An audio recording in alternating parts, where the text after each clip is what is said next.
The door to our cabin blew inward like somebody kicked it with a battering ram. 4 guys in black gear flooded the room, rifles up, shouting my wife's name like they'd practiced it in front of a mirror. The patches on their sleeves looked almost real. Almost. And the second I heard the words HOA Enforcement Unit, my stomach dropped so hard I thought I might actually throw up. I'm David Carter, and I'm the kind of guy who reads the fine print, pays my bills on time, and doesn't start fights with strangers. I moved into a quiet Colorado neighborhood because I wanted quiet trees, snow, maybe a porch light that didn't flicker like a horror movie. What I got was a homeowners association. The first time I met Vicki Thompson, she showed up on a Tuesday at 9:15 a.m. sharp like she'd scheduled my irritation between her manicure and lunch. She had that polished church smile look, blazer pearls clipboard, the kind of person who says bless your heart like it's a warning label. "Hi David," she said like we were friends. "I'm the HOA president. We just need to discuss a few compliance issues." She didn't say issues, she said it like she was gently setting down a bomb. Mailbox color wasn't approved. My truck was too visible. The little stack of firewood by the garage was an eyesore. Then she flipped a page and smiled wider like she was proud of her own handwriting. "Total fine," she said, tapping the paper, "just under $1,000. $1,000 for a mailbox." I felt my face get hot. I started to talk, normal human words, but my wife Tracy stepped beside me like she was sliding into a job she'd done before. "Can you point to the section in the bylaws that authorizes fines without a hearing?" Tracy asked, calm as a Sunday morning. "And where does the money go? Who audits it?" Vicki's pen paused for half a second. Just half. But I saw it. Then she recovered with that same syrupy tone. "We're very organized here. It's all standard." Standard for who I snapped. Vicki tilted her head like I was the rude one. "I'm sure you'll come around." After she left, I stood there staring at the paper like it had insulted my family.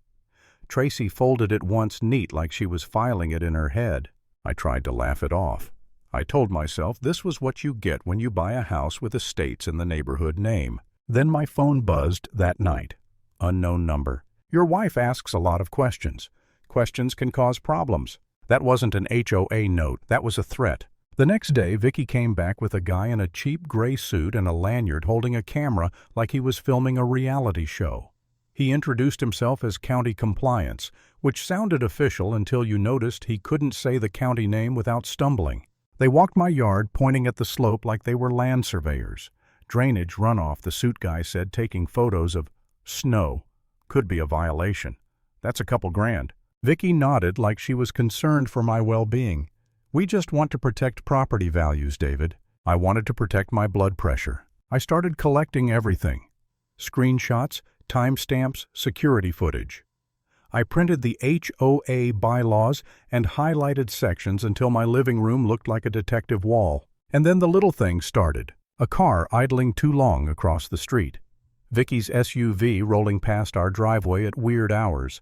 A friendly reminder letter taped to my door that somehow wasn't on any official letterhead. One afternoon, I found a manila envelope on the porch. No stamp, no return address. Inside were photos me taking out the trash, Tracy getting into her car, a close-up of her face, with a red circle drawn around it like she was a target. My hands went cold. That night, I didn't do the dramatic thing. I didn't pace and yell and swear revenge into the moonlight. I did the practical thing. I opened my laptop, pulled up listings, and started calculating how fast we could sell the house without losing everything. I stared at the fine total on that paper and thought, maybe I should just pay it. Maybe peace is worth $1,000. Then I heard Tracy on the phone in the kitchen, voice low, precise, not scared, not angry, focused. "Yeah," she said. "I know she clocked me. We're compromised. I'll adjust. Keep the perimeter tight." I stopped breathing for a second because, what perimeter? Who says compromised in a normal marriage? When I stepped into the doorway, Tracy looked up and didn't flinch. She just exhaled, like she'd been deciding how long she could keep me out of it. "I need you to listen," she said, "not react, just listen." I laughed once, short and ugly. "Tracy, the HOA is stalking us. They're sending fake county guys to my yard. Somebody's photographing you like you're a celebrity with bad press. And you're talking about perimeters." Her eyes didn't soften, they sharpened. "Vicki isn't just an HOA president," she said. "She's skimming. She's laundering it through vendor contracts. Landscaping repairs, community improvements. all padded, and she's been doing it for years. I blinked. How do you know that? Tracy held my gaze. Because my job is finding people like her.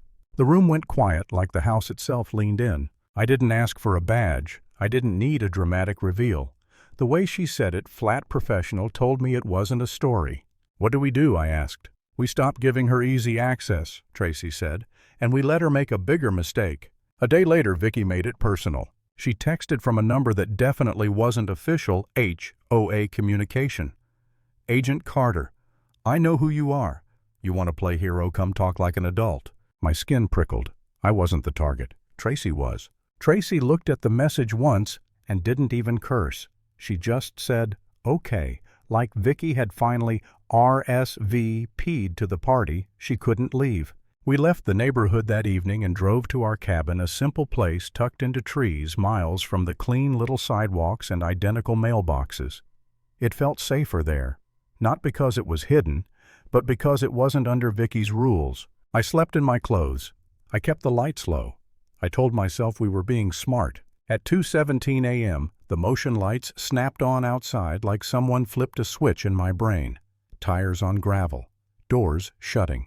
Then the bang. Not a knock, not a sheriff's office. A violent full-body slam that made the doorframe shudder. Tracy Carter, a voice yelled. On the ground, hands where we can see them. 4 men poured into the cabin, black helmets, tactical vests, weapons up. The lead guy shouted like he was acting in a movie, trying to make the volume do the work. My heart tried to crawl out of my throat. I stepped forward on instinct, dumb instinct, and one of them swung the muzzle toward me.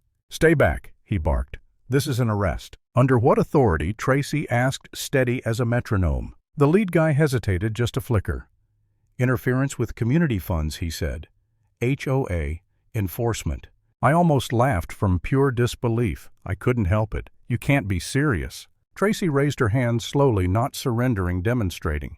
Show me the warrant, she said, and give me your agency name. The lead guy's eyes moved fast like he was searching the room for a script cue. Then Vicky stepped in behind them, perfectly composed, like she'd arrived at a gala instead of a felony.